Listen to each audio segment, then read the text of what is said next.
Hello बच्चा party, क्या हाल चाल। कैसे हो आप सभी बच्चे। बहुत बहुत स्वागत है आप सभी लोगों का आपके अपने YouTube चैनल के ऊपर जिसका नाम है फिजिक्स मैन। आई होप आप सारे के सारे बच्चे एकदम स्वस्थ होंगे, एकदम मस्त होंगे और पूरे जोश पूरे एनर्जी के साथ में मेरे साथ अपनी नीट और जेई मेंस की तैयारियों के अंदर व्यस्त होंगे, राइट। तो ये जो सीक्वेंस के अंदर लेक्चर्स डाले जा रहे हैं इस यूट्यूब चैनल के ऊपर, इनका एकमात्र मकसद ये है कि बच्चों को फिजिक्स तो शायद और भी किसी जगह से समझ में आ जाएगी, कोई दिक्कत नहीं है, लेकिन बच्चे खुद से प्रॉब्लम सॉल्व करें, खुद से न्यूमेरिकल सॉल्व करें, उनका न्यूमेरिकल्स का डर दूर भागे और एक फिजिक्स को पढ़ने और पढ़ाने का यूनिक तरीका उनको मिले। एक बोलते ना आजाद स्टाइल जिसे बच्चे कहते हैं वो उनको मिले, जिसमें बहुत कम समय लगता है और बहुत ज्यादा आउटपुट मिलता है। तो मैं इसी बात को ध्यान में रखते हुए लेक्चर्स बना रहा हूँ और इसी सीरीज के अंदर एक बार फिर से आप लोगों के सामने हूँ एक नया लेक्चर लेके। Chapter number 7, this is part A. कल के लेक्चर में मैंने आपको समझाया था कि मैंने इस चैप्टर 7 को दो पार्ट्स में डिवाइड किया है ताकि इस बड़े चैप्टर को हम लोग थोड़ा सा बेटर तरीके से समझ पाए, बेटर तरीके से इसकी प्रॉब्लम्स को सॉल्व करना सीखें, ठीक है ना। तो अभी हमारा चैप्टर 7 पार्ट ए चल रहा है, जिसमें हमारा पूरा का पूरा फोकस सेंटर ऑफ मास के कॉन्सेप्ट के ऊपर रहेगा, कोलिजन के कॉन्सेप्ट के ऊपर रहेगा, ट्रांसलेशन के ऊपर रहेगा, ठीक है, कैसे रिजिड बॉडीज का या सिस्टम ऑफ पार्टिकल का ट्रांसलेशन होता है। फिर उसके बाद में हम लोग हमारे पार्ट बी में रोटेशन के बारे में बात करेंगे और प्योर रोलिंग के बारे में बात करेंगे, राइट। तो चैप्टर 7 का पार्ट ए मतलब centre of mass and collision, और इसका ये है लेक्चर नंबर 2। तो जो पिछला लेक्चर था उसमें मैंने आपको सेंटर ऑफ मास का जो कॉन्सेप्ट है कि centre of mass is a unique location for a given body and how do we identify that location, है ना। उस यूनिक लोकेशन की यूनिकनेस क्या है, तो हमने बताया था वो वेटेड एवरेज बाय मास है।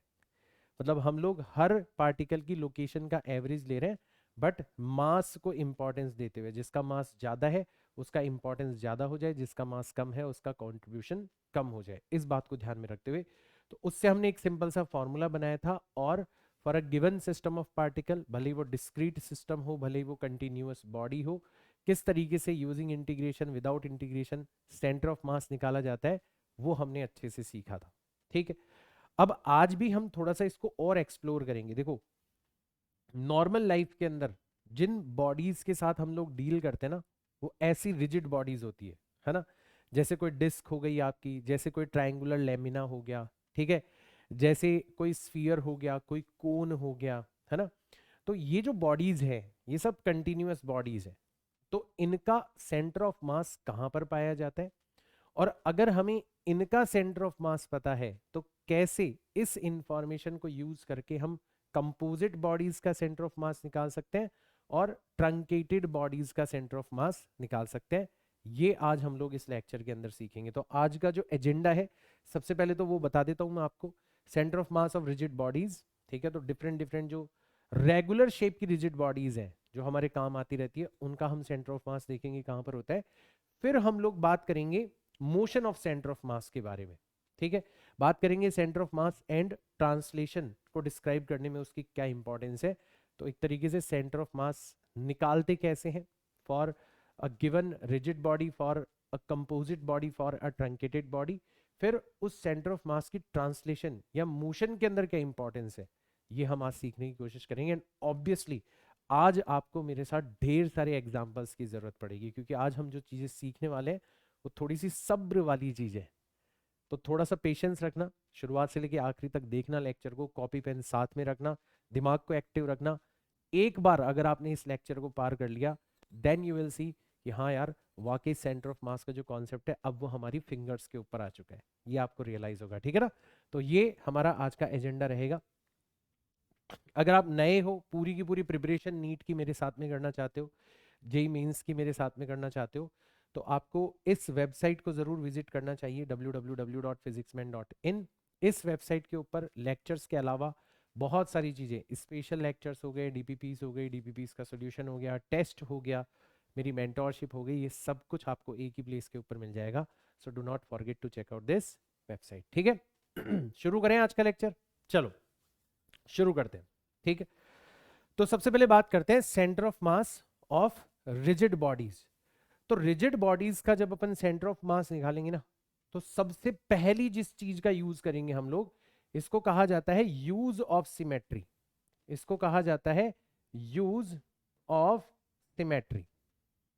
ठीक है, तो ये हमारा काम बहुत आसान बना देगी, यूज ऑफ सिमेट्री। क्या होती है सिमेट्री, सबको पता है। इसका यूज कैसे करना है, ठीक है, तो यूज इस तरीके से करना है, एक सिंपल सा स्टेटमेंट लिख रहा हूं मैं, ठीक है। कैसे यूज करोगे आप, कि जो सेंटर ऑफ मास होता है ना, ठीक है ना, ये हमेशा कहां पर होता है, ये हमेशा सिमेट्रिकल एक्सिस के ऊपर होता है। ठीक है, तो या तो आपको centre of mass point of symmetry के ऊपर मिलेगा, मतलब जो पॉइंट ऑफ सिमेट्री होगा ना बॉडी का, वही क्या बन जाएगा, आपका सेंटर ऑफ मास बन जाएगा। ठीक है, या फिर हो सकता है एक लाइन के अबाउट आपका जो गिवन सिस्टम है, आपकी जो गिवन बॉडी है वो सिमेट्रिक हो, तो फिर आपको क्या पता पड़ जाएगा कि सेंटर ऑफ मास हमारा लाइन ऑफ सिमेट्री के ऊपर लाया करेगा। ठीक है, ये चीज हमें पता पड़ गई। और अगर मान लो लाइन नहीं मिल रही, तो हो सकता है हमें कोई प्लेन मिल जाए, तो उसको अपन कहेंगे plane of symmetry, plane of symmetry. ठीक है, तो इस तरीके से हमें हिंट मिल जाएगा कि किसी गिवन बॉडी का सेंटर ऑफ मास होने कहां वाला है। ठीक है, जैसे कुछ एग्जांपल्स के थ्रू मैं आपको बताने की कोशिश करता हूं, कि मान लो मैंने कहा कि आपको एक डिस्क दे रखी है। ठीक है, तो ये आपको एक डिस्क दे रखी है, ठीक है, और यूनिफॉर्म डिस्क है, मतलब मास जो है वो यूनिफॉर्मली डिस्ट्रीब्यूटेड है इस पूरी की पूरी डिस्क के ऊपर। ठीक, अब आपसे कोई कहे कि बताओ इस डिस्क का सेंटर ऑफ मास कहां पर होगा, तो आप सीधा सीधा क्या करोगे, यहां पर आप कहोगे कि ये जो बॉडी है ना, ये जो डिस्क है, ये इसके सेंटर के अबाउट सिमेट्रिक है। तुम सेंटर से कहीं भी देखोगे तुम्हें सेम डिस्ट्रीब्यूशन ऑफ मास नजर आएगा। तुम इस सेंटर से इधर की तरफ देखोगे तो भी तुम्हें रेडियस के बराबर दूरी तक मास डिस्ट्रीब्यूटेड नजर आएगा, ऊपर देखोगे तो भी, इधर देखोगे तो भी, और नीचे देखोगे तो भी। तो ये बन गया इसका पॉइंट ऑफ सिमेट्री। तो जहां पर हमें पॉइंट ऑफ सिमेट्री मिल जाए ना, वहां पर कुछ करने की जरूरत ही नहीं है, वहां पर अपन सीधा सीधा कह देंगे कि यही पॉइंट हमारा क्या बन जाएगा, सेंटर ऑफ मास बन जाएगा। कुछ और करने की जरूरत ही नहीं है। तो जो सिमेट्रिकल बॉडीज है उनका तो सेंटर ही क्या होता है, सेंटर ऑफ मास होता है। उनका तो सेंटर ही सेंटर ऑफ मास होता है, ठीक है ना। जैसे मैंने कहा एक ट्रायंगुलर लेमिना है, ठीक है, ये ऐसी एक ट्रायंगुलर लेमिना है। लेमिना का मतलब समझते हो, एक ट्रायंगुलर शीट है, मतलब इस तरीके की। ठीक है, तो ये आपकी एक ट्रायंगुलर शीट है। ठीक है, अब ये जो ट्रायंगुलर शीट है, इसका सेंटर ऑफ मास कहां पर होगा, तो हम देखेंगे कि एक लाइन होती है जो कैसे बनाई जाती है, कि कोई भी वर्टेक्स ले लो आप, उसको आप ज्वाइन कर दो सामने वाली लाइन के मिडिल पॉइंट से। तो आपने क्या करा, इस वर्टेक्स को सामने वाली लाइन के मिडिल पॉइंट से ज्वाइन कर दी। तो आपने देखा कि ये जो लाइन है, इसके इधर जैसा आपको ट्रायंगल नजर आ रहा है, इसके उधर भी बिल्कुल वैसा का वैसा ही आपको ट्रायंगल नजर आ रहा है, बिल्कुल वैसा का वैसा ही आपको ट्रायंगल नजर आ रहा है। तो ये क्या बन गई इसकी, ये बन गई इसकी लाइन ऑफ सिमेट्री। तो हमें पता पड़ गया कि हमारा जो भी सेंटर ऑफ मास होगा ना, वो इस लाइन पर होगा।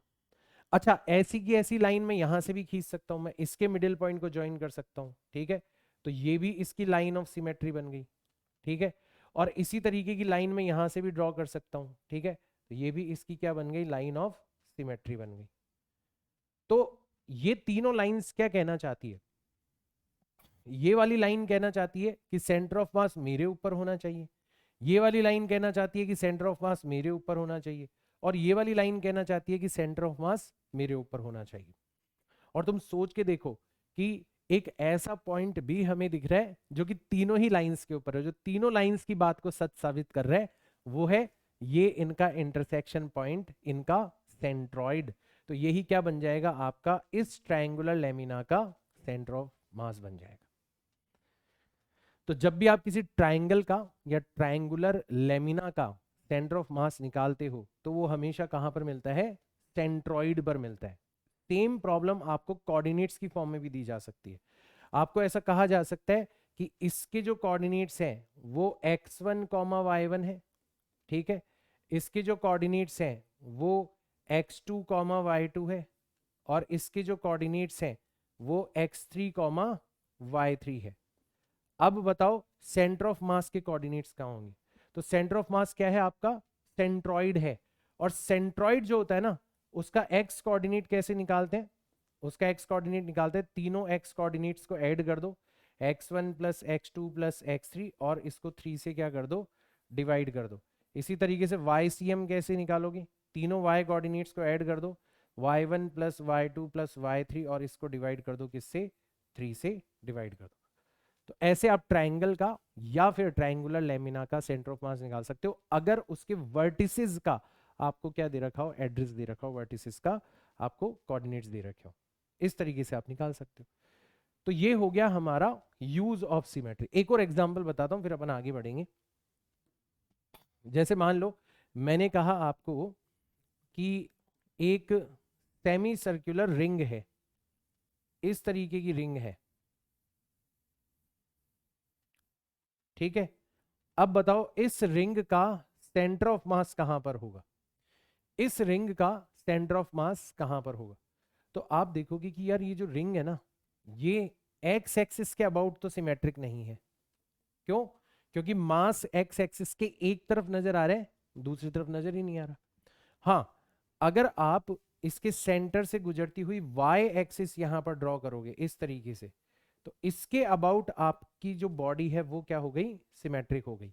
इसके अबाउट देखोगे तो जैसी बॉडी आपको इधर नजर आ रही है, वैसी की वैसी बॉडी आपको इधर नजर आ रही है। So this is line of symmetry. तो हमें इतना पता पड़ गया कि हमारा सेंटर ऑफ मास इस लाइन पर होना चाहिए। और फिर जब हम फाइनली फिगर आउट करते हैं centre of mass using integration and all, उसमें हमें जाने की जरूरत नहीं है, वो पार्ट हटा दिया गया है अब। तो हमें कहाँ पता चलता है कि इसका जो सेंटर ऑफ मास है ना, ये रहा, इस लाइन पर होता है, यहां पर होता है सेंटर ऑफ मास। और कितनी डिस्टेंस के ऊपर होता है? तो ये जो डिस्टेंस है, ये जो डिस्टेंस है, ये डिस्टेंस होती है आपकी twice of R divided by pi. इतनी डिस्टेंस के ऊपर होता है सेंटर से। तो इस तरीके से आप सेंटर ऑफ मास निकाल सकते हो।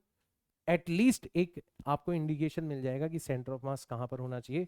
तो ऑलवेज यूज सिमेट्री। जब भी सेंटर ऑफ मास निकालने का क्वेश्चन आए ना, तो इस बात को कभी मत भूलना। सबसे पहले क्या ट्राई करना? आप point of symmetry, line of symmetry, या फिर प्लेन ऑफ सिमेट्री ढूंढने की कोशिश करना, और फिर आगे बढ़ना। ठीक है, तो अभी एक तो चीज हमें ये ध्यान में रखनी है। ठीक है, उसके अलावा क्या रखना है हमें? हमें बहुत सारी ऐसी बॉडीज हैं जिनका सेंटर ऑफ मास याद रख लेना है। जैसे मैंने इसका एग्जांपल बताया, ये बन गया आपका सेमी सर्कुलर रिंग का एग्जांपल। सेमी सर्कुलर रिंग का एग्जांपल बन गया। तो ये अब आपको याद रख लेना है कि सेमी सर्कुलर रिंग का जो सेंटर ऑफ मास है वो सेंटर से 2r अपॉन पाई डिस्टेंस पर होता है। तो इसके अलावा भी बहुत सारे एग्जांपल्स हैं। जैसे मैं आपको सारे एग्जांपल्स यहाँ पर बना के बता देता हूँ। जैसे हम बात करें किसकी? सेमी सर्कुलर डिस्क की बात कर सकते हैं। तो ये अब की बार आपको एक डिस्क दे रखी है, ठीक है, और ये सेमी सर्कुलर है, ठीक है, इस तरीके की आपको एक डिस्क गिवन है, ठीक है। तो ये हो गई आपकी सेमी सर्कुलर डिस्क। तो वही वाली बात यहां पर भी हम देखेंगे कि एक्स एक्सिस के ऊपर तो इसका सेंटर ऑफ मास हो नहीं सकता, ठीक है। हाँ, वाई एक्सिस के ऊपर इसका सेंटर ऑफ मास हो सकता है, क्योंकि वाई एक्सिस के अबाउट ये जो बॉडी है ये सिमेट्रिक है। और जब हम फिगर आउट करते हैं तो हमें कहां पर मिलता है सेंटर ऑफ मास? सेंटर से कुछ दूरी पर मिलता है हमें सेंटर ऑफ मास। कितनी दूरी पर मिलता है? तो ये जो डिस्टेंस होती है ये होती है 4r डिवाइडेड बाय 3 पाई। इतनी डिस्टेंस के ऊपर हमें सेंटर ऑफ मास मिलता है, ठीक है। तो ये सब हमें ध्यान में रख लेना है, क्योंकि ये सब चीजें अब हमारे काम आने वाली है डायरेक्ट, जब अपन कंपोजिट या ट्रंकेटेड बॉडीज का सेंटर ऑफ मास निकालेंगे। तो ऐसे और भी एग्जांपल्स हैं, ठीक है। जैसे ये तो बन गया आपका, ये तो बन गया आपका सेमी सर्कुलर डिस्क,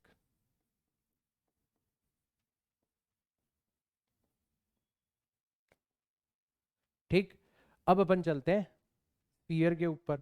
तो दोनों एग्जाम्पल हो सकते हैं, ठीक है। एग्जाम्पल के तौर पर आपको सॉलिड हेमीस्फीयर भी दिया जा सकता है। तो ये आपका सॉलिड हेमीस्फीयर है,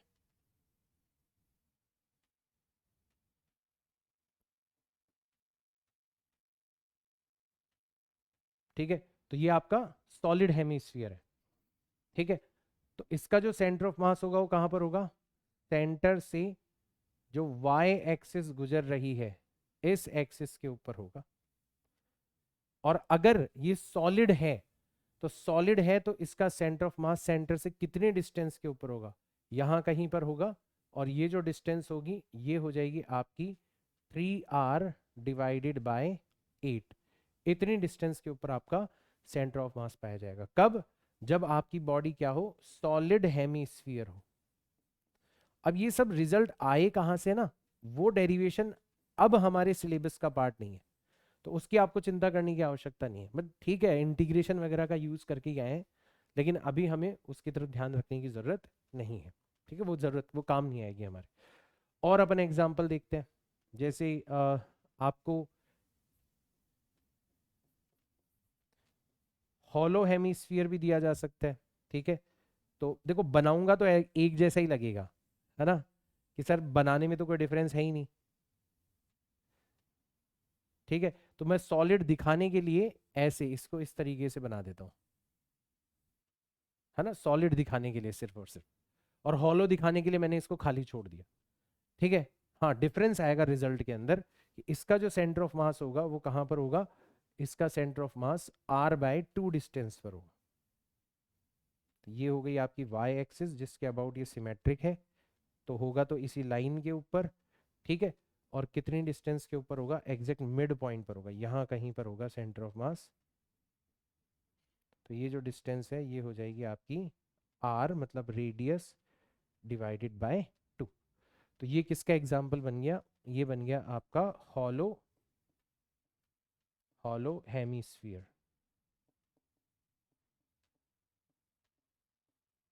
ठीक, इस तरीके से आप देख सकते हो।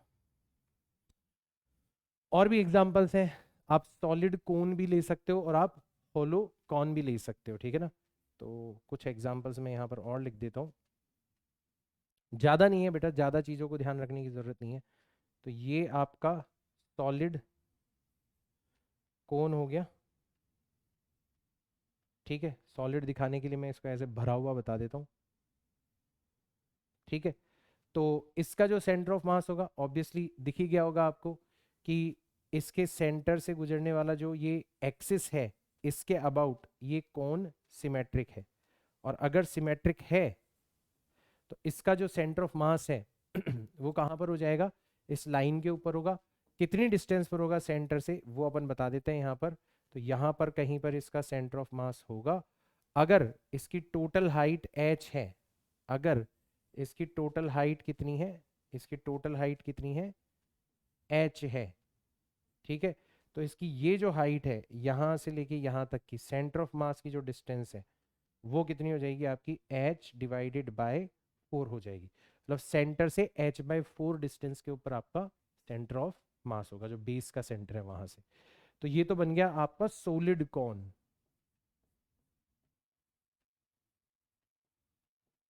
ठीक है, और अगर ऐसे ही होलो कॉन के बारे में कहा जाए तो लिख देता हूं मैं यहाँ पर, डायग्राम नहीं बनाऊंगा। ठीक है, हॉलो हो अगर आपका कोन, ठीक है, तो फिर सेंटर ऑफ मास कहां पर हो जाता है, सेंटर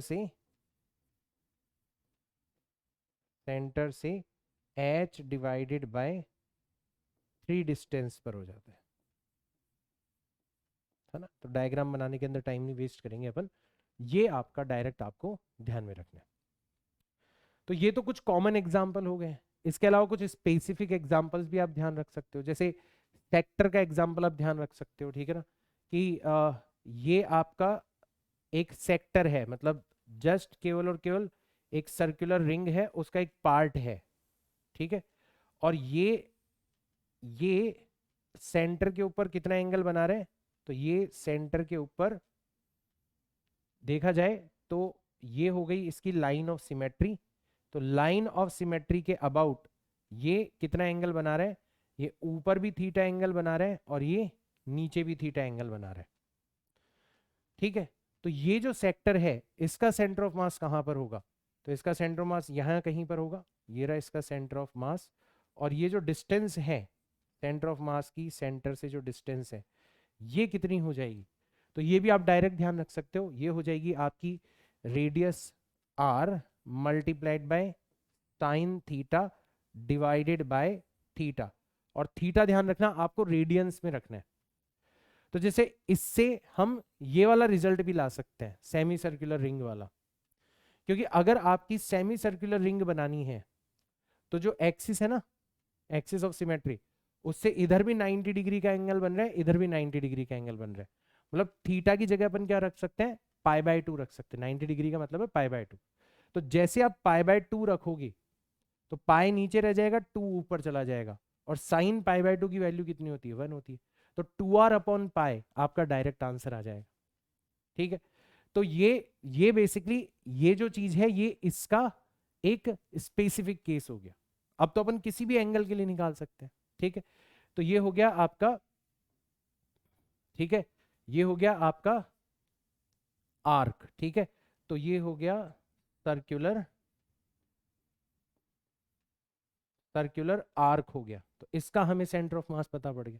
और इसी तरीके से आप इसको डिस्क का पार्ट भी ले सकते हो, डिस्क का सेक्टर भी ले सकते हो। ठीक है ना, तो जैसे ये आपकी डिस्क थी और उसका कुछ हिस्सा आपने, जैसे पिज्जा नहीं काट के निकाल लेते आप, एक स्लाइस आपने काट के अलग से निकाल ली। ठीक है, तो ये पिज्जा स्लाइस आपने अलग से काट के निकाल ली। ठीक है, ऐसी।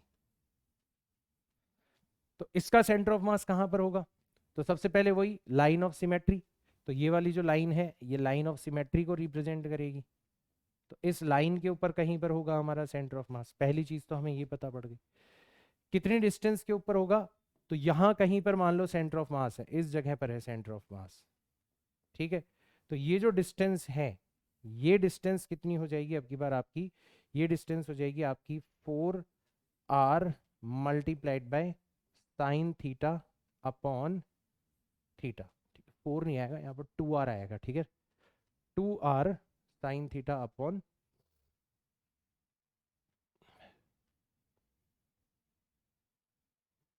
अरे यार,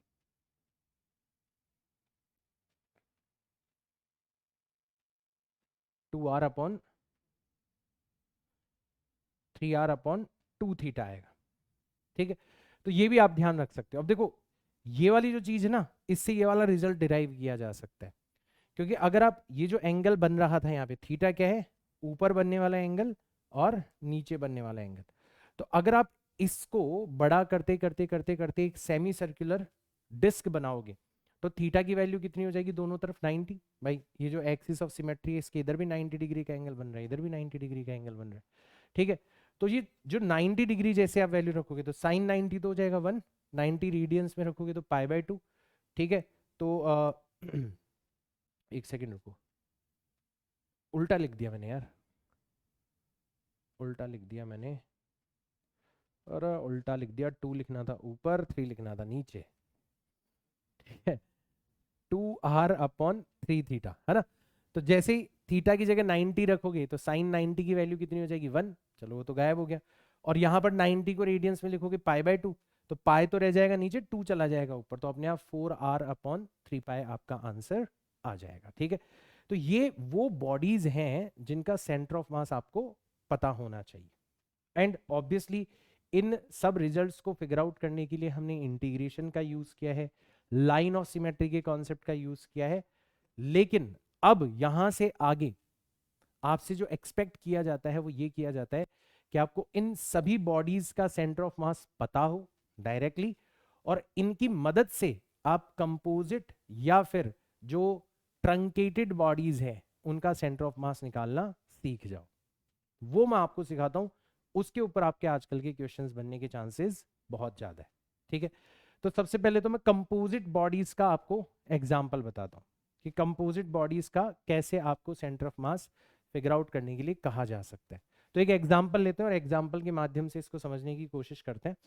ठीक है, तो मान लो आपको ऐसा कुछ दे रखा है, मान लो आपको ऐसा कुछ दे रखा है कि ये एक ये एक स्फीयर है,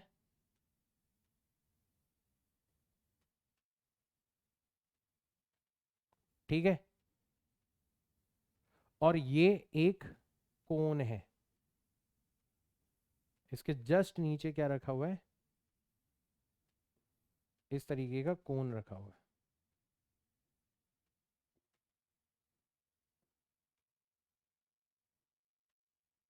ठीक है, तो ऐसे एक आपको सॉलिड स्फीयर दे रखा है और एक सॉलिड कोन दे रखा है। मैं लिख देता हूं, एक एक चीज लिख देता हूं। तो ये तो आपको दे रखा है सॉलिड, सॉलिड स्फीयर दे रखा है, ठीक है। और ये आपको दे रखा है सॉलिड कोन दे रखा है, ठीक। अब ध्यान से सुनना, देखो क्वेश्चन में क्या कहा गया है। क्वेश्चन में कहा गया है कि इन दोनों की डेंसिटी अलग अलग है। इसकी जो डेंसिटी है वो कितनी है, तो इसकी, ये जिस मटेरियल का बना हुआ है इसकी डेंसिटी है ρ1, ठीक है। और ये जिस मटेरियल का बना हुआ है इसकी डेंसिटी है, इसकी डेंसिटी है ρ2। अलग अलग डेंसिटी के ये बने हुए हैं, अलग अलग मटेरियल के ये बने हुए हैं, ठीक। तो ये चीज हमें दे रखी है। अब हमसे क्या कहा गया है कि अगर इसकी रेडियस कितनी हो, आर हो, तो रेडियस का मतलब है ये जो डिस्टेंस है, ये जो डिस्टेंस है ये आर हो गई, ये वाली डिस्टेंस भी कितनी हो गई, आर हो गई।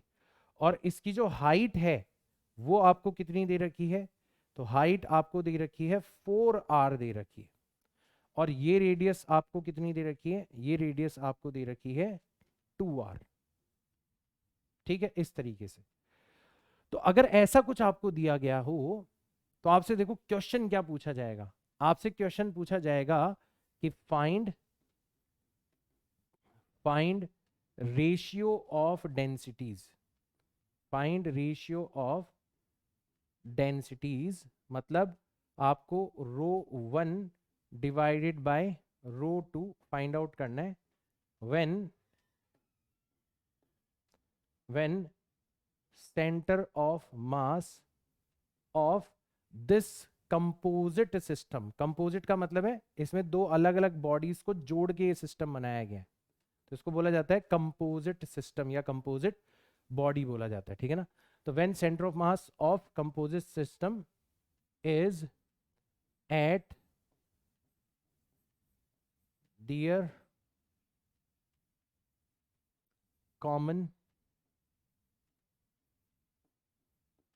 पॉइंट। कॉमन पॉइंट का मतलब क्या हो गया, ये वाला पॉइंट, यहां कहीं पर आपका सेंटर ऑफ मास क्या करता हो, लाए करता हो। ये दोनों का कॉमन पॉइंट हो गया ना, ऊपर वाले स्फीयर का और नीचे वाले सॉलिड कोन का। यहां पर आपका सेंटर ऑफ मास क्या कर रहा हो, लाए कर रहा हो। तो अगर ऐसा हो रखा हो तब आपको बताना है डेंसिटीज का रेशियो क्या होना चाहिए। अब जब ये क्वेश्चन बच्चों के सामने आता है ना, तो बच्चे बोलते हैं सर शुरुआत इतने डिफिकल्ट क्वेश्चन से कर दिया आपने, हमारा तो सीधा सब कुछ ऊपर से चला गया। नहीं, एक ऐसा क्वेश्चन हमने लिया है जिसकी मदद से हम लोग वो सब कुछ सीखेंगे जो कि आपको छोटे छोटे क्वेश्चंस को करने के अंदर मदद करेगा।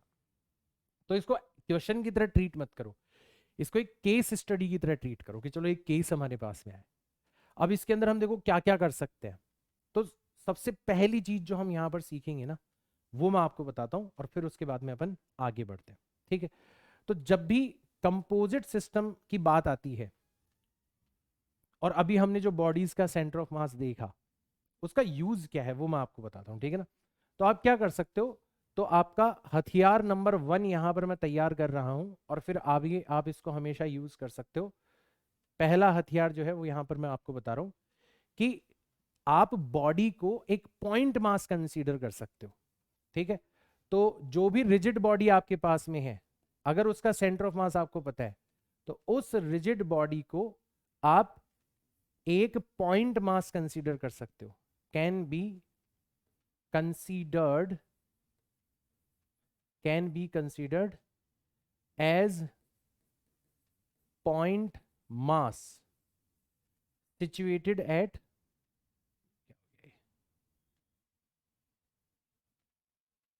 ठीक है, मास situated at its COM। बहुत बहुत बहुत ज्यादा इंपॉर्टेंट है। जो भी आपको रिजिड बॉडी नजर आ रही है ना, वो जब तक आपको दिखती रहेगी आप कंफ्यूज होते रहोगे कि यार ये स्फीयर है, ये कोन है, ये फलाना है, ये ढिमका है, और उसके साथ आप खेल भी नहीं पाओगे। तो आपको इस हथियार ने एक आजादी दे दी। क्या आजादी दे दी? इस हथियार ने कहा कि आप रिजिड बॉडी को क्या मान सकते हो, एक पॉइंट मास मान सकते हो, कि जैसे वो रिजिड बॉडी नहीं है, वो सब एक पॉइंट मास है। अब पॉइंट मास है तो आप ये पूछोगे सर फिर किस पॉइंट के ऊपर रखा हुआ है वो मास? वो भी आसान है, सेंटर ऑफ मास के ऊपर पूरा का पूरा मास रखा हुआ है। तो यहां पर अगर आप सेम ट्रिक यूज करोगे, ठीक है, तो ये जो आपको स्फीयर नजर आ रहा है, इसका सेंटर ऑफ मास कहां पर है? यहां पर है। तो आप अब स्फीयर को क्या कर दो, गायब कर दो। तो आपने स्फीयर को गायब कर दिया और सिर्फ इस जगह पर आपने क्या मान लिया, इसका पूरा का पूरा मास कंसंट्रेटेड मान लिया, दैट इज m1। पूरा का पूरा मास कहां पर कंसंट्रेटेड है? अब इसका पूरा का पूरा मास कंसंट्रेटेड है इसके सेंटर पर। अब सॉलिड स्फीयर जो है वो गायब हो चुका है। इसी तरीके से ये जो कोन आपको दिखाई दे रहा है, सॉलिड कोन जो आपको दिखाई दे रहा है, इसको आप गायब कर सकते हो और इसको एक पॉइंट मास मान के कहां पर रख सकते हो, इसके सेंटर ऑफ मास पर। तो इसका सेंटर ऑफ मास कहां पर नजर आएगा आपको? इसकी हाइट का 1/4। तो हाइट कितनी है? 4r है। तो 4r का 1/4 कितना हो जाएगा? 4r डिवाइडेड बाय 4 करोगे तो सिर्फ r रह जाएगा, ठीक है ना। तो यहां कहीं पर आपका ये वाला जो पूरा का पूरा कोन का मास है, उसको आप कंसंट्रेटेड मान सकते हो इस पॉइंट पर। तो ये हो जाएगा आपका पॉइंट m2, ठीक है। ये हो जाएगी आपकी लाइन ऑफ सिमेट्री, ये हो जाएगी आपकी लाइन ऑफ सिमेट्री। तो ऑब्वियसली आपका सेंटर ऑफ मास भी इसी लाइन के ऊपर होना चाहिए, ठीक है। और ये है आपका ओरिजिन, ये है आपका ओरिजिन जहां से आप सारी की सारी हाइट्स को क्या कर रहे हो, मेजर कर रहे हो। ये रहा आपका पॉइंट, ये है आपका ओरिजिन, ठीक है। और यहां पर आपका सेंटर ऑफ मास है। तो आपने ऐसे मैपिंग कर ली, ये रहा आपका सेंटर ऑफ मास। तो क्या आपको अब चीजें आसान लग रही है? भाई अब ये डायग्राम गायब हो गया, अब आपके पास में एक सिंपल सा डायग्राम आ गया कि एक पॉइंट मास यहां पर रखा हुआ है, एक पॉइंट मास यहां पर रखा हुआ है, दोनों का सेंटर ऑफ मास यहां पर है, ये रहा दोनों का सेंटर ऑफ मास। और हम सारी डिस्टेंसेस कहां से मेजर कर रहे हैं? इस ओरिजिन से मेजर कर, कहीं से भी कर सकते हो बट ठीक है ओरिजिन से कर लो। अब देखो हमें क्या क्या पता है। हमें पता है कि यहां से ये जो डिस्टेंस है ये h/4 है, मतलब 4r का 1/4 करोगे तो ये जो डिस्टेंस है, ठीक है, ये हो जाएगी आपकी, ये जो डिस्टेंस है ये डिस्टेंस हो जाएगी आपकी हाइट बाय 4, मतलब 4r डिवाइडेड बाय 4, मतलब r हो जाएगी। तो अगर आपसे कोई पूछे कि बताओ इसका y कोऑर्डिनेट कितना होगा m2 का, तो इसका y कोऑर्डिनेट हो जाएगा आपका 0, r हो जाएगा, 0, r हो जाएगा, ठीक है। मतलब x एक्सिस पे तो जाना ही नहीं हमें, तो सिर्फ y एक्सिस पे जाना है। तो x कोऑर्डिनेट तो 0 हो गया, y कोऑर्डिनेट कितना हो गया आपका? r हो गया, ठीक। चलो बहुत बढ़िया। फिर इस वाले पॉइंट के बारे में बात करते हैं। तो ये कितनी हाइट पर है? तो ये यहां से 4r की हाइट पर है, तो इसके कोऑर्डिनेट्स क्या हो जाएंगे? 0, 4r हो जाएंगे, ठीक है। और इस तक जाएंगे तो 4r में एक r ऐड और कर दो, ठीक है ना। तो इसके कोऑर्डिनेट्स हो जाएंगे 0, 5r, ये इसके कोऑर्डिनेट्स हो जाएंगे। मतलब हमें सब कुछ पता पड़ चुका है, जो जो सामग्री हमें चाहिए। हमें m2 का y2 पता चल चुका है, m1 का y1 पता चल चुका है और com का ycm भी पता चल चुका है। अब बस हमें m1 और m2 को फाइंड आउट करना है। अब m1 क्या है और m2 क्या है वो हम कैसे निकालेंगे? Density multiplied by volume. तो यहां पर m1 कितना हो जाएगा? तो m1 हो जाएगा density ρ1 multiplied by volume 4 divided by 3 into pi multiplied by radius का क्यूब। ये हो जाएगा आपका m1, ठीक है। तो आपको बहुत बार जरूरत पड़ेगी मास को इस तरीके से फिगर आउट करने की, ठीक है। और m2 कितना हो जाएगा? m2 हो जाएगा डेंसिटी ρ2 हो गई, ठीक है। और वॉल्यूम कितना होता है कोन का? 1/3 ऑफ, ठीक है, 1/3 ऑफ पाई इंटू रेडियस का स्क्वायर। तो बेस की रेडियस कितनी है? 2r, थोड़ा केयरफुली करना। तो आपको क्या करना है, बेस की रेडियस का क्या करना है, स्क्वायर करना है, मल्टीप्लाइड बाय हाइट, और हाइट कितनी है खुद यहाँ पर 4r है। तो जब आप इसको सॉल्व करोगे तो ये कितना आ जाएगा, ये आ जाएगा 2 का स्क्वायर हो गया 4, 4 इंटू 4 करोगे 16, ठीक है। तो rho 2 multiplied by 16 divided by 3, ठीक है, 16 divided by 3 into pi into R cube, ये आ जाएगा आपका m2। तो ऐसे आपने m1 और m2 की वैल्यू निकाल ली। तो अब आपके पास में सारी सामग्री इकट्ठी हो चुकी है, आपको रो 1 और रो 2 का रेशियो फाइंड आउट करना था, वो आप बड़ी आसानी से फाइंड आउट कर सकते हो। कैसे, आप फॉर्मूला लगाओगे कि जो YCM होगा वो किसके इक्वल हो जाएगा, वो हो जाएगा m1 y1 plus m2 y2 divided by m1 plus m2 के बराबर हो जाएगा। और अब आपके पास में सारी की सारी वैल्यूज हैं। आपके पास में m1 की वैल्यू है, कितनी है m1 की value, rho 1 multiplied by 4 divided by 3 into pi into R cube, ठीक है, ये m1 की वैल्यू हो गई। y1 की वैल्यू कितनी है, तो ये है आपका y1, इसका y कोऑर्डिनेट तो कितनी है 5 टाइम्स r है, 5 टाइम्स r है। तो ये तो हो गया आपका m1 y1। m2 y2 करते हैं, तो m2 कितना है आपका, तो m2 है आपका rho 2 multiplied by 16 divided by 3 into pi into R cube, ठीक है, ये तो हो गया m2। और इसको y2 से मल्टीप्लाई करोगे, y कोऑर्डिनेट से मल्टीप्लाई करोगे, तो आपने यहाँ पर किससे मल्टीप्लाई कर देना है, r से मल्टीप्लाई कर देना। तो ये हो गया m2 y2, और divided by m1 plus m2, divided by m1 plus m2।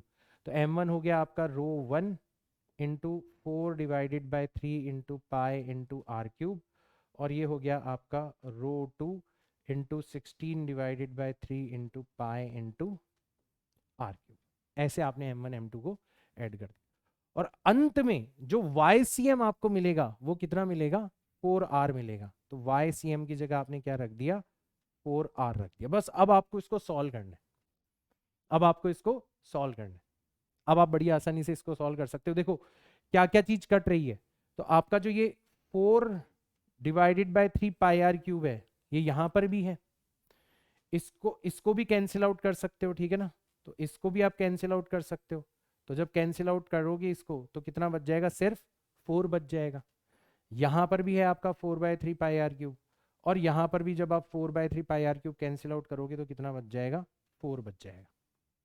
तो ये तो कैंसिल आउट हो गया, सब जगह से कैंसिल आउट हो गया, कॉमन आगे कैंसिल आउट हो गया। तो देखो क्या बचा, ऐसा कुछ बचा 4r इज इक्वल टू, यहां से बचा आपका रो 1 मल्टीप्लाइड बाय 5r, रो 1 तो 5 रो 1 मल्टीप्लाइड बाय r बचा, ठीक है।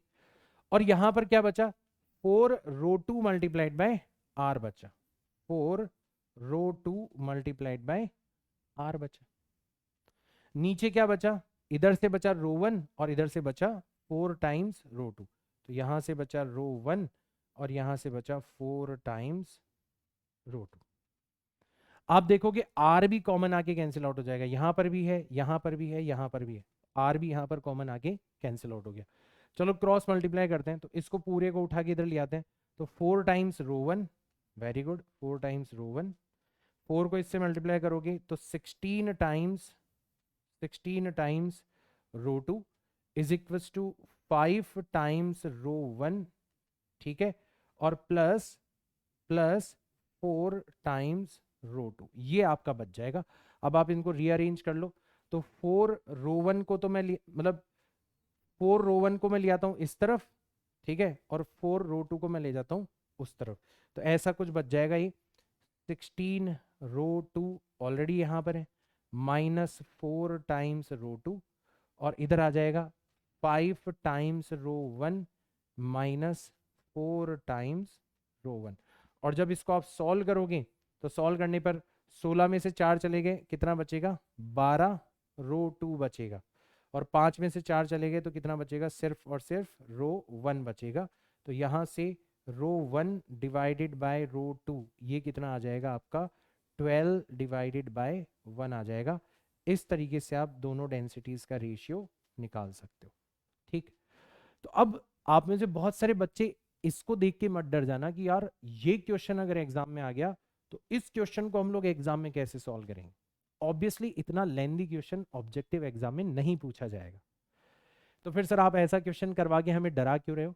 मैं बेटा क्वेश्चन के रिस्पेक्ट में नहीं करवा रहा, मैं आपको कॉम्प्लेक्स प्रॉब्लम्स जो है उनको सोचना सिखा रहा हूं कि जिस प्रॉब्लम में आपको इतना कुछ सोचना पड़ जाए उसमें भी आप कंफर्टेबली सोच जाओ, क्योंकि आपने चीजों को बहुत सीक्वेंस में पढ़ा है। और हथियार आपको सबको अच्छे से समझ में आ ही गया होगा कि जब भी आप कंपोजिट बॉडी के सेंटर ऑफ मास से डील करते हो तो जो भी बॉडीज आपको नजर आ रही है जिनका सेंटर ऑफ मास आपको पता है, उनको आप एक पॉइंट मास की तरह कंसीडर कर सकते हो। तो वो रूल तो हमें अच्छे से आ ही गया, बट कॉम्प्लेक्सिटीज को हैंडल करना भी आ गया कि यार कैसे कई बार डेंसिटी की टर्म्स में मास निकालना पड़ जाता है, कर लेंगे। ठीक है, कई बार हमें कोऑर्डिनेट्स का बहुत अच्छे से ध्यान रखना पड़ता है कि कौन सी चीज कहां पर रखी हुई है। बाकी ये क्वेश्चन डिफिकल्ट नहीं है बेटा, क्वेश्चन बहुत स्ट्रेट फॉरवर्ड है। मतलब अगर आपको जैसे ये रूल पता पड़ गया ना, फिर आगे का काम तो बहुत आसान हो गया। मतलब सिर्फ सिर्फ 2 पॉइंट मासेस हैं जिनके कोऑर्डिनेट आपको पता है, सेंटर ऑफ मास का कोऑर्डिनेट आपको पता है, खत्म है ये क्वेश्चन।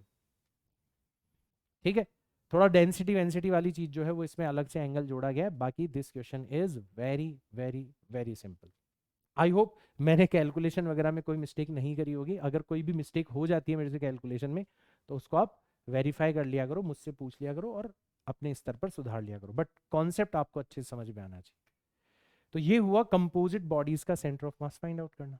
देख लो एक बार अच्छे से, एक एक स्टेप आपको अच्छे से समझ में आना चाहिए, कोई भी दिक्कत ना हो इसके अंदर।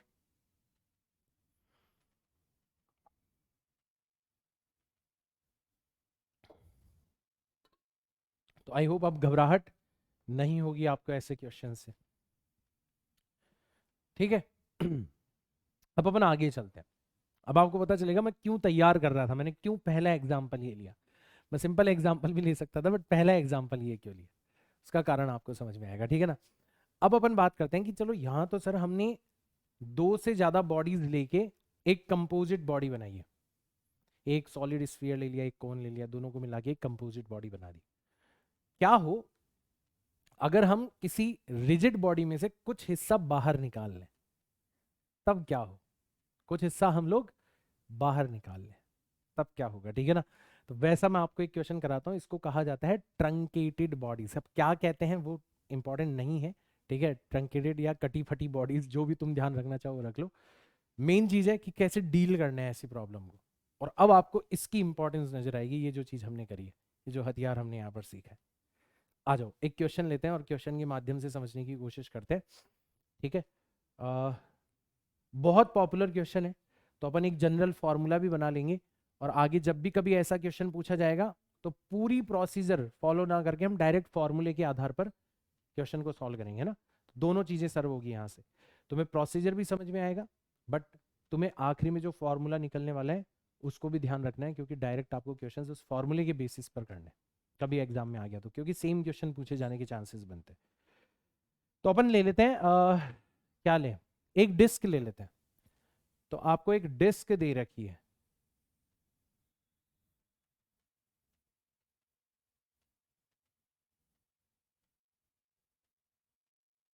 गलत बन गई।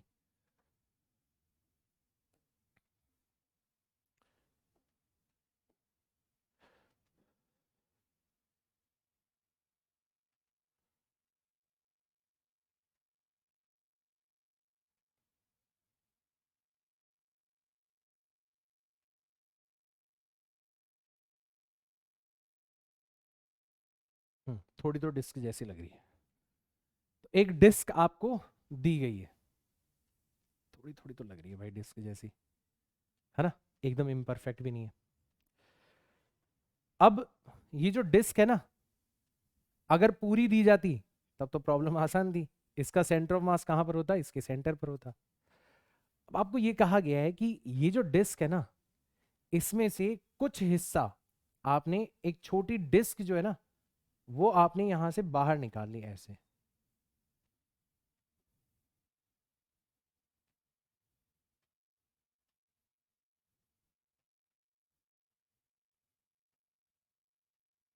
ठीक है, ऐसे आपने इसका कुछ हिस्सा बाहर निकाल लिया, काट के अलग कर लिया, तो अब कितना पोर्शन रिमेनिंग बचा है यहाँ पर? सिर्फ और सिर्फ इतना पोर्शन बचा हुआ है आपका।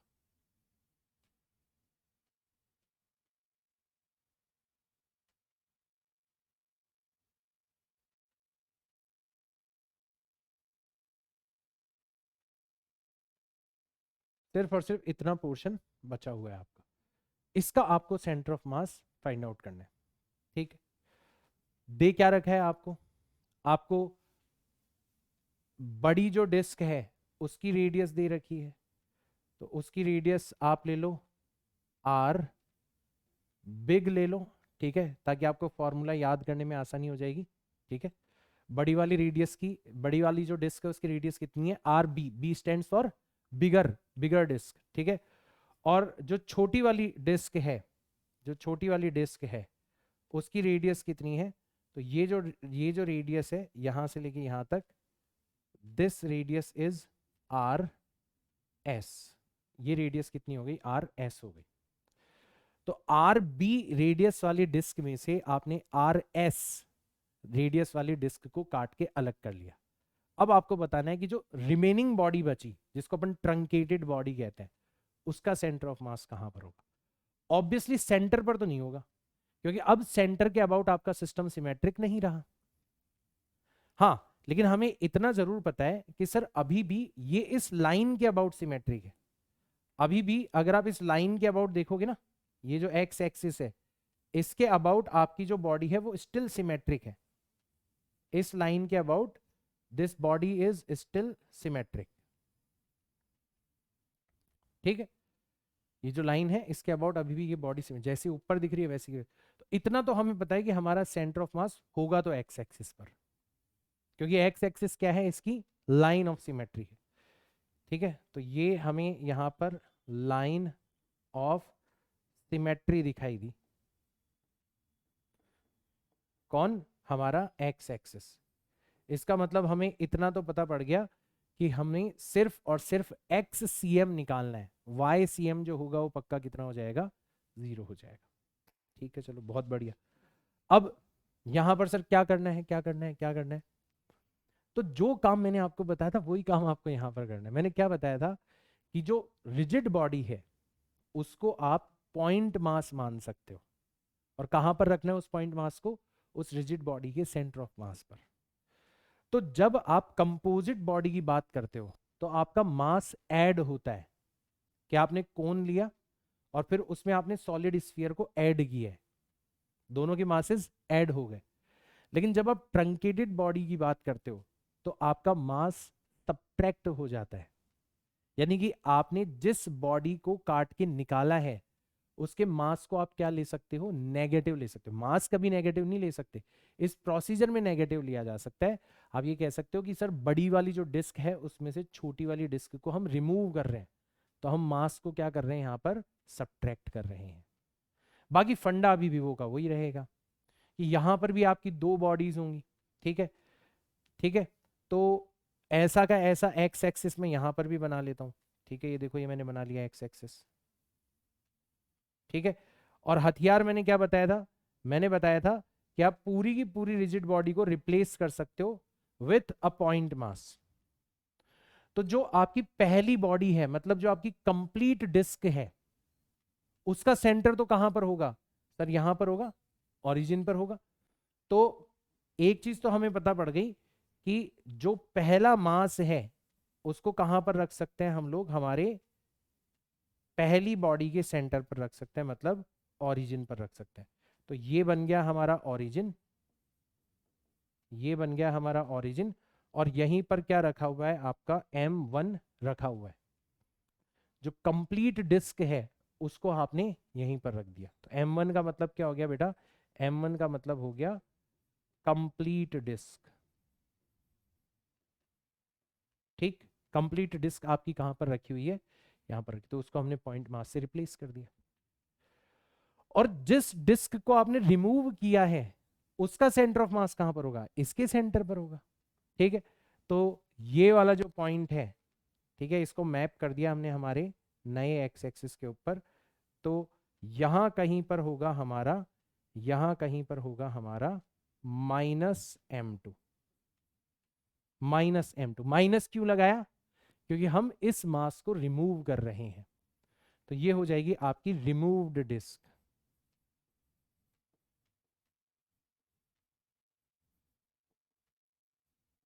रिमूव्ड डिस्क हो जाएगी।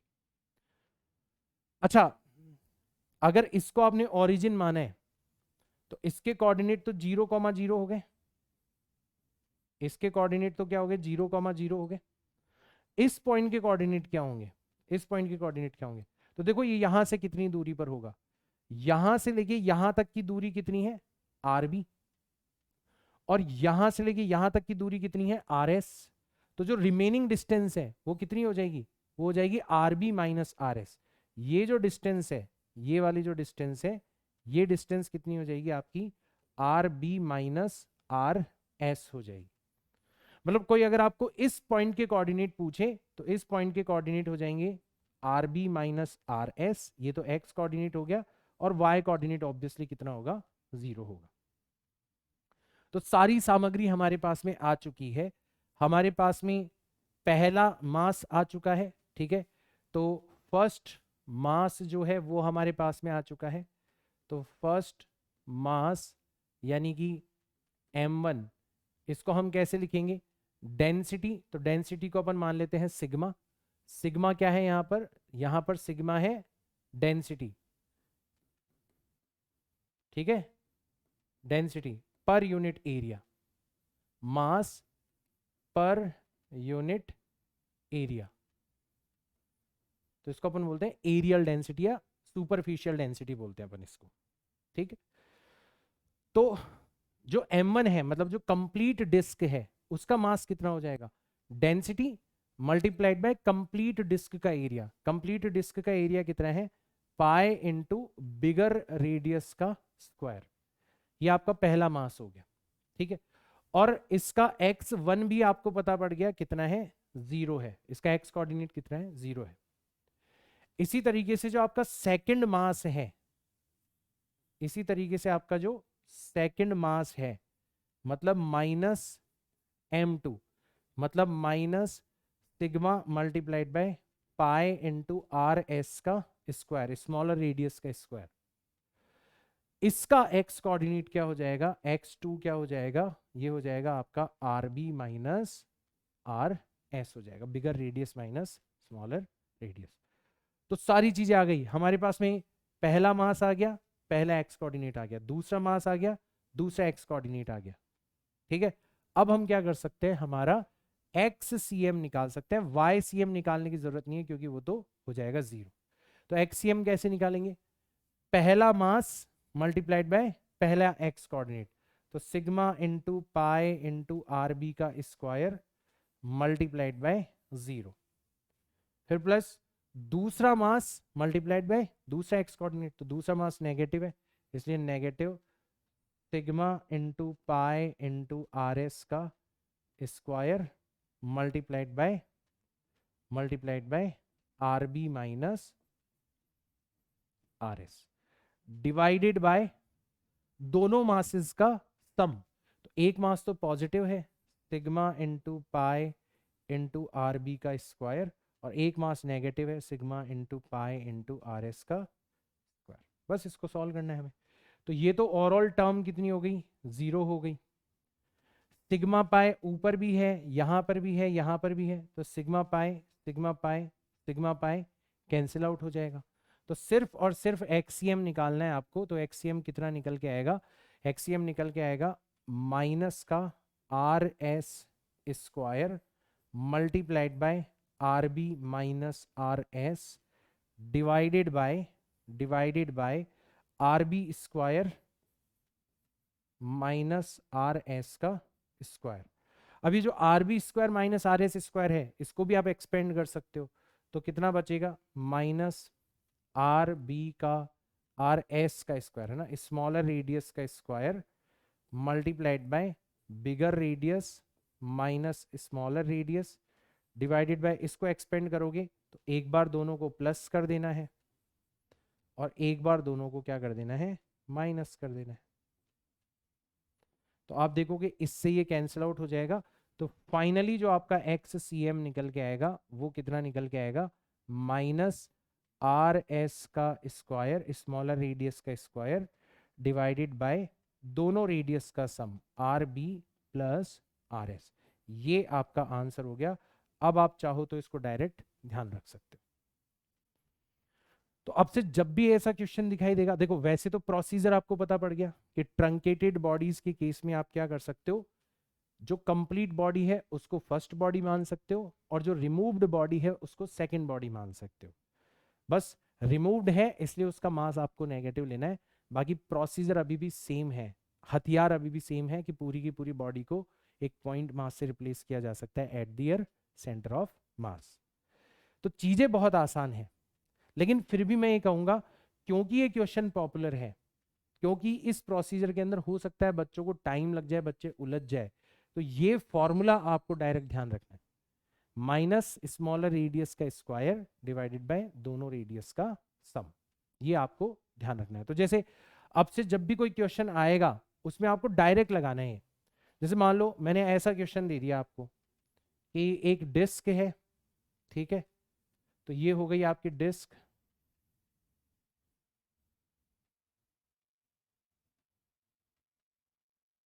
ठीक है, और इस डिस्क की रेडियस कितनी है, इस डिस्क की रेडियस आर है, ठीक है। अब आपने इसमें से एक छोटी डिस्क इस तरीके से काट के निकाली,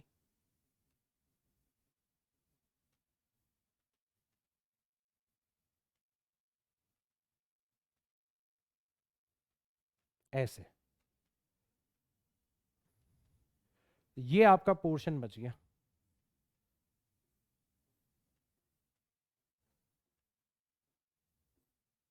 ये आपका पोर्शन बच गया।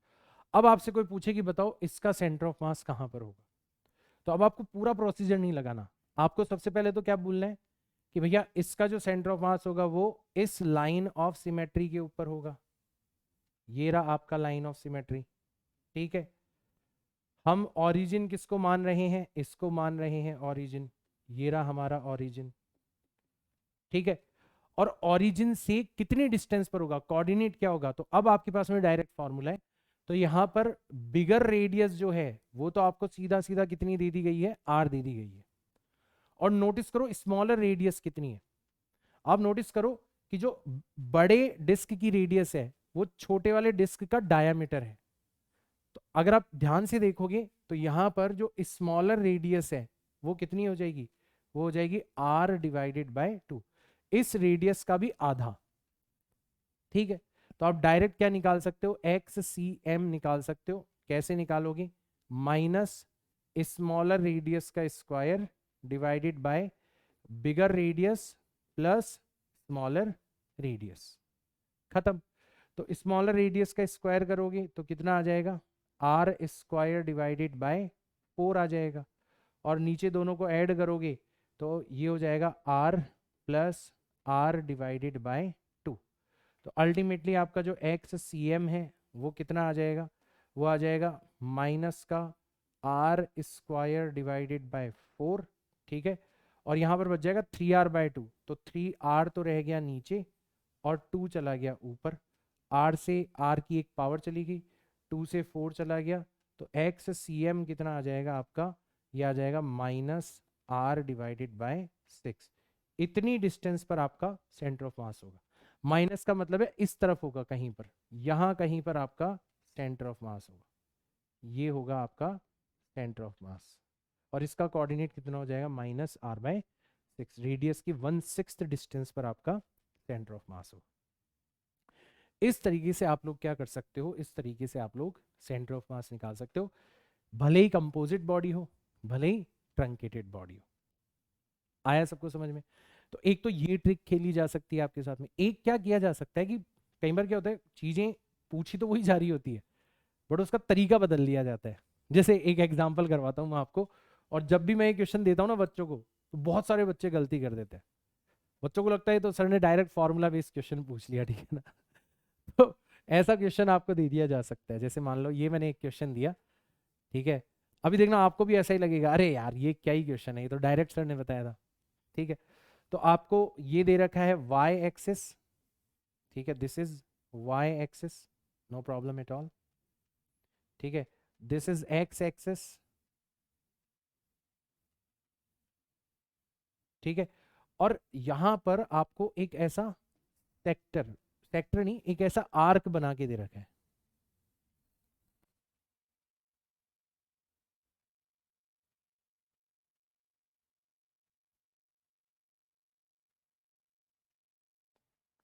ऐसा आर्क बना के दे रखा है, ठीक है। इस पॉइंट के कोऑर्डिनेट आपको दे रखे हैं a कॉमा 0, और इस पॉइंट के कोऑर्डिनेट दे रखे हैं आपको 0 कॉमा a, मतलब a इसकी रेडियस हो गई कुल मिला के, ठीक है। आपसे पूछा गया है find find coordinates of centre of मास, इसका जो सेंटर ऑफ मास होगा उसके कोऑर्डिनेट्स कहां होंगे, क्या होंगे। अब थोड़ा अपन दिमाग लगाएं तो देखो बच्चे कहां तक पहुंच जाएंगे। सबसे पहले तो आपको ये पता लग जाना चाहिए कि हमारा जो सेंटर ऑफ मास होगा वो किस लाइन पर होगा, वो इसको बाइसेक्ट करने वाली लाइन पर होगा। तो जो 90 डिग्री है उसको बाइसेक्ट करने वाली लाइन, मतलब 45 डिग्री पर जो लाइन जा रही है, इस लाइन पर हमें क्या मिलेगा, सेंटर ऑफ मास मिलेगा। ये हो गई हमारी लाइन ऑफ सिमेट्री।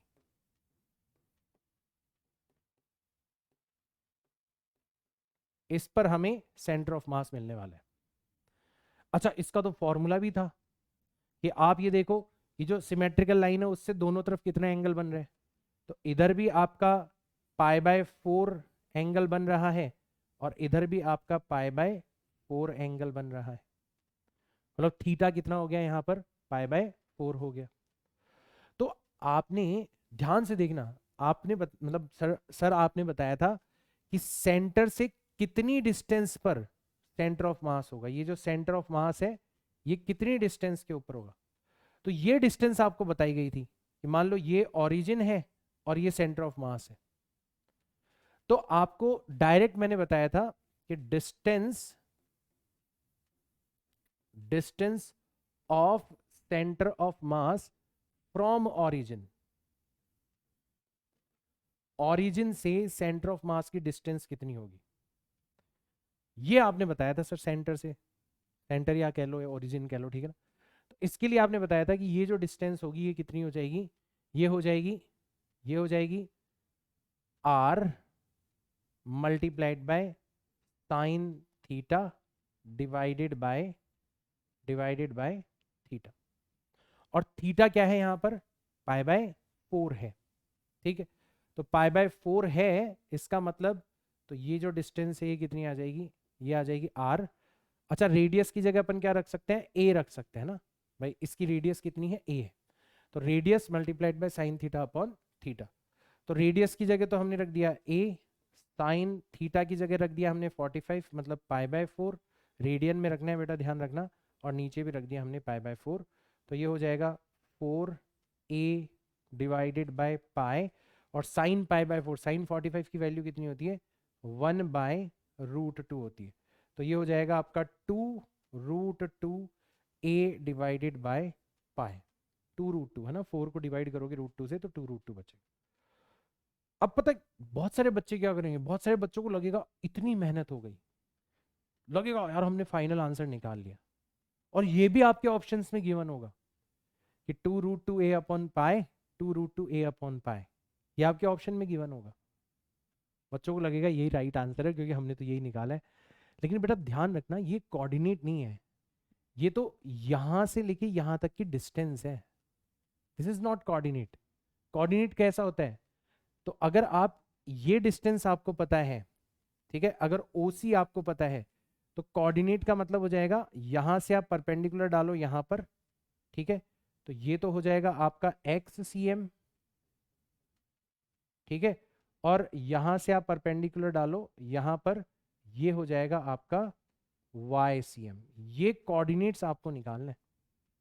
आपने तो क्या निकाला है, आपने तो ये हाइपोटेनस, ये डिस्टेंस निकाली है, ठीक है।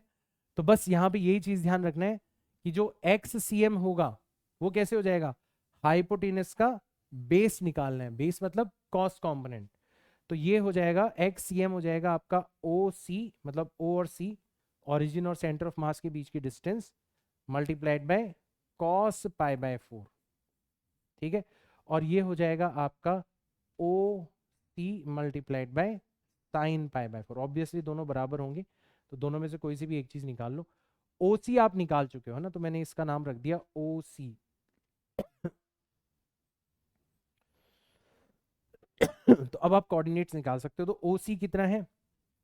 OC है आपका 2√2a डिवाइडेड बाय पाई है, और cos π/4 खुद कितना होता है? 1/√2 होता है। √2 से √2 कैंसिल हो गया, तो आंसर आ जाएगा आपका 2a डिवाइडेड बाय पाई।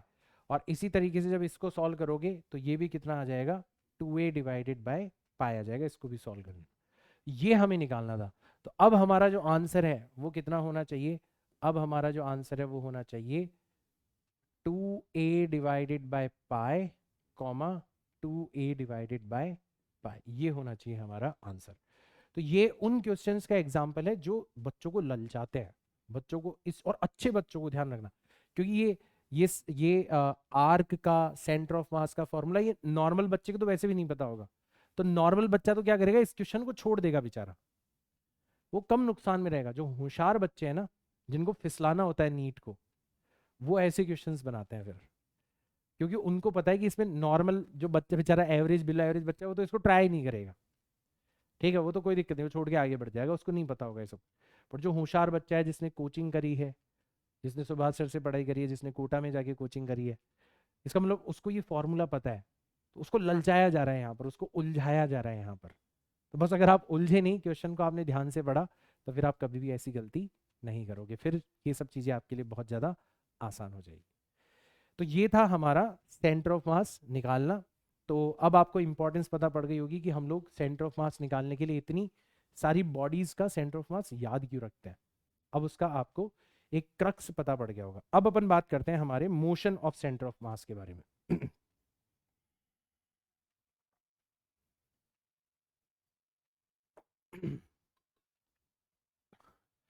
ठीक है। तो इस टॉपिक को अपन पूरा डिटेल में तो नेक्स्ट लेक्चर के अंदर एक्सप्लोर करेंगे।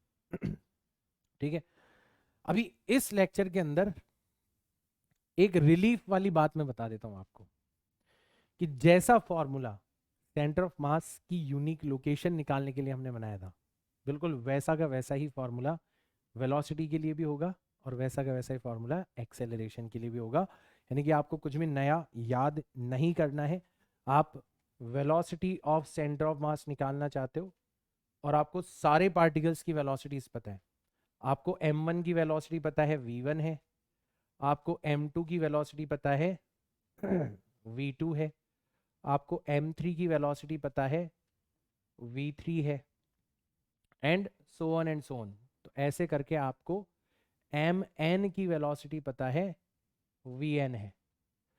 तो इन सब को आपने ऐड किया, वही मास को हम लोग यहाँ पर क्या दे रहे हैं, वैसे तो हम डायरेक्ट वेलोसिटीज का एवरेज निकाल सकते थे, बट हम लोग यहाँ पर मास को वेटेज दे रहे हैं, हम लोग यहाँ पर मास को वेटेज दे रहे हैं, और डिवाइडेड बाय जो टोटल मास है, मतलब m1 plus m2 plus m3 and mn, ये हो जाएगा आपका velocity of centre of mass. Using this you can easily find out the velocity of centre of मास। कोई दिक्कत नहीं है, बेहद आसान, बेहद आसान।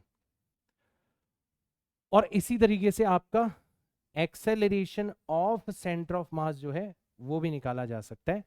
सेम फॉर्मूला है, पहला मास m1 है, उसका एक्सेलरेशन a1 है, दूसरा मास m2 है, उसका एक्सेलरेशन a2 है, तीसरा मास m3 है, उसका एक्सेलरेशन a3 है, और ऐसे करते करते मान लो आपका nth मास mn है और उसका एक्सेलरेशन an है। इन सबको ऐड कर दिया और डिवाइड कर दिया आपने total mass m1 plus m2 plus m3 up to mn से, इससे आपने इसको डिवाइड कर दिया। तो फॉर्मूले वाइज देखा जाए तो सेम है, लेकिन थोड़ा गौर से देखोगे ना तो तुम्हें बहुत अच्छी अच्छी चीजें नजर आएगी, बहुत अच्छी अच्छी चीजें नजर आएगी।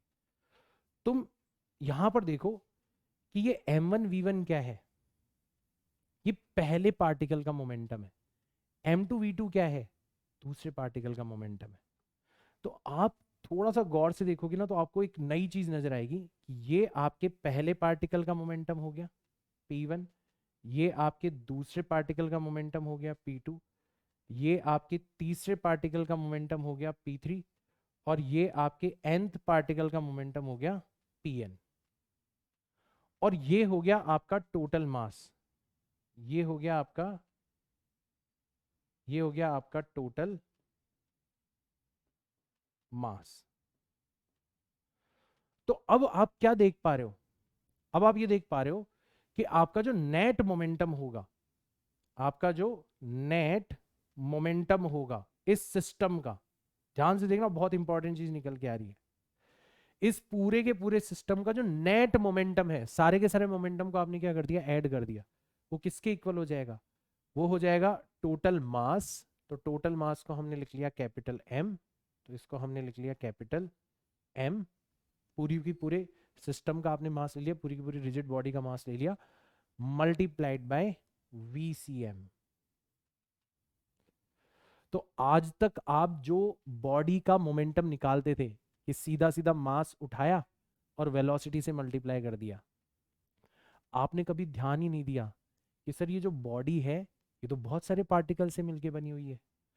हो सकता है अलग अलग पार्टिकल अलग अलग वेलोसिटी से चल रहे हो, तो हम यहाँ पर जो वेलोसिटी से मल्टीप्लाई कर रहे हैं वो कौन सी वेलोसिटी से मल्टीप्लाई कर रहे हैं, किस पार्टिकल को तवज्जो दे रहे हैं। अब आपको समझ में आ गया कि जब हम पूरे के पूरे सिस्टम का नेट मोमेंटम निकालते हैं तो हम ना तो पहले पार्टिकल को इंपॉर्टेंस देते हैं, ना दूसरे को, ना तीसरे को, ना चौथे को, हम किसको इंपॉर्टेंस देते हैं, हम देते हैं हमारे सेंटर ऑफ मास को। जो हम फॉर्मूला लगाते हैं ना, total mass multiplied by velocity, तो अब उसमें जो वेलोसिटी है वो किसकी वेलोसिटी है, पहले पार्टिकल की नहीं, दूसरे की नहीं, तीसरे की नहीं, किसकी वेलोसिटी, सेंटर ऑफ मास की वेलोसिटी। ये है इंपॉर्टेंस सेंटर ऑफ मास की, कि सेंटर ऑफ मास जो है वो ओवरऑल बॉडी के मोमेंटम को रिप्रेजेंट करता है, या ओवरऑल बॉडी के मोमेंटम के लिए जो आपने इक्वेशन बनाई थी P is equal to mv, उसमें जो v है वो किसकी वेलोसिटी है, वो आपके सेंटर ऑफ मास की वेलोसिटी। आया समझ में? और देखो आगे, और देखो आगे, ये चीज m1a1 क्या है, याद करो, मास इनटू एक्सेलरेशन कैसे करते थे अपन, supporting forces minus opposing forces, मतलब नेट फोर्स, ये तो करते थे ना अपन। और जब अपन सपोर्टिंग माइनस अपोजिंग कर रहे होते थे, नेट फोर्स निकाल रहे होते थे, तो आप याद करो इंटरनल फोर्सेस को हम लोग क्या कर दिया करते थे, नेग्लेक्ट कर दिया करते थे, क्योंकि इंटरनल फोर्सेस दोनों साइड पर मिलते हैं हमें, वो सपोर्टिंग में भी मिलते हैं और वो अपोजिंग साइड में भी मिलते हैं। तो आपने क्या नोटिस किया कि जो m1a1 है ये क्या है, ये है पहले वाले पार्टिकल पे लगने वाला एक्सटर्नल फोर्स, तो इसको हमने नाम दे दिया F1 एक्सटर्नल, पहले वाले पार्टिकल पे लगने वाला एक्सटर्नल फोर्स है। ठीक है, ये क्या है, ये दूसरे वाले पार्टिकल पर लगने वाला एक्सटर्नल फोर्स है, सिर्फ एक्सटर्नल फोर्स। क्यों, क्योंकि इंटरनल फोर्सेस तो वैसे भी क्या होने हो जाते हैं, सिस्टम के लिए कैंसिल आउट हो जाते हैं। और ऐसे जाते जाओगे तो ये क्या मिलेगा आपको, ये आपके nth पार्टिकल का एक्सटर्नल फोर्स हो गया, और ये तो आपका टोटल मास है ही, ये तो आपका टोटल मास है ही, जिसको आपने क्या लिखा है, जिसको आपने कैपिटल M लिखा है। तो अब आपको इस इक्वेशन को गौर से देखने पर एक और नई बात नजर आई कि आपका जो नेट एक्सटर्नल फोर्स है, ठीक है, जो आपका नेट एक्सटर्नल फोर्स है, ध्यान रखना बेटा इंटरनल नहीं ले रहे, net external, net external force जो है यहां पर वो किसके इक्वल हो जाएगा, वो हो जाएगा total mass of the system multiplied by acceleration of the centre of mass.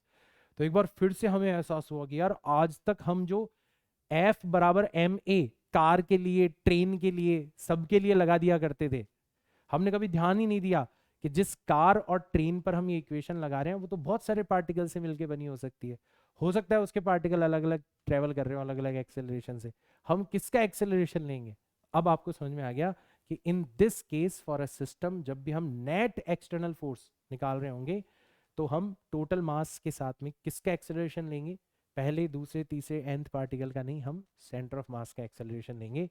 So centre of मास जो है वो ओवरऑल बॉडी की ट्रांसलेटरी मोशन को डिस्क्राइब करता है। ट्रांसलेटरी मोशन के लिए जो हमने आज तक इक्वेशन बनाई थी, F is equal to M A, ठीक है, P is equal to M V, या F is equal to D P divided by D T, ये जितनी भी इक्वेशंस थी इसको आप सिंगल पार्टिकल पर लगा रहे हो कोई दिक्कत नहीं है, बट पूरे के पूरे सिस्टम के लिए लगा रहे हो तो फिर आप इस सब में जो वेलोसिटी लोगे, एक्सेलरेशन लोगे, मोमेंटम लोगे, वो किसका लोगे, वो आप सेंटर ऑफ मास का लोगे। ठीक है, ये चीज आप लोगों को ध्यान में रखनी है। आया सबको समझ में? तो अब इसको ही अपन आगे एक्सप्लोर करेंगे। और एक लास्ट चीज मैं आपको और बता देता हूँ, फिर आज का लेक्चर तो अपन खत्म करेंगे, बट नेक्स्ट लेक्चर के अंदर इसको अपन बहुत अच्छे से एक्सप्लोर करेंगे कि अगर आपका नेट एक्सटर्नल फोर्स 0 हो जाए, ठीक है, अगर net external force on this system, net external force, ठीक है, ऑन दी सिस्टम कितना हो जाए, 0 हो जाए, इसका मतलब ACM आपका 0 हो जाएगा, सेंटर ऑफ मास का एक्सेलरेशन कितना हो जाएगा, 0 हो जाएगा। अगर सेंटर ऑफ मास का एक्सेलरेशन 0 हो गया, इसका मतलब वेलोसिटी ऑफ सेंटर ऑफ मास क्या हो जाएगा, कांस्टेंट हो जाएगा। और वेलोसिटी ऑफ सेंटर ऑफ मास अगर कांस्टेंट हो गया, इसका मतलब आपका नेट मोमेंटम जो है, नेट मोमेंटम जो है वो भी क्या हो जाएगा, वो भी आपका कंजर्व्ड हो जाएगा।